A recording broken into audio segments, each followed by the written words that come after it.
আলাইকুম সুপ্রিয় ভিউয়ার্স, আজকে আমরা একটু সমকোণ, সূক্ষ্মকোণ, স্থলকোণ, সরলকোণের চিত্রটা একটু দেখব।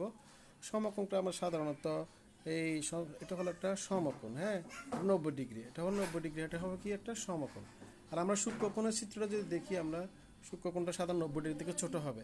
তাহলে আমরা একটা কোণ নিলাম, এটা এখানে যে কোণটা উৎপন্ন হবে এটাও সূক্ষ্মকোণ, ঠিক আছে। আর স্থূলকোণটা সাধারণত 90 ডিগ্রি থেকে বড়, 180 ডিগ্রি থেকে ছোট হবে। তাহলে আমরা একটা কোণ নিব, তাহলে আমরা যদি স্থূলকোণটা নিই 90 ডিগ্রি থেকে বড়, 180 থেকে কি হবে ছোট, তাহলে এখানে যে কোণটা উৎপন্ন করবে এটা হবে সাধারণত স্থূলকোণ, ঠিক আছে। তারপরে এই যে এটা হলো একটা স্থূলকোণ, আমরা একটা কোণ উৎপন্ন করলাম। হ্যাঁ, সরল কোণ হলো যেটা দুই সমকোণের সমান। এক সরল কোণ মানে হলো 180 ডিগ্রি। তাহলে আমরা চিত্রটা যদি আমরা একটু দেখি, তাহলে সরল কোণের এই যে আমরা যদি একটা সরল কোণ নিই, তাহলে এখানে যে চিত্রটা এখানে আমরা যেটা দেখতে পাচ্ছি, এই যে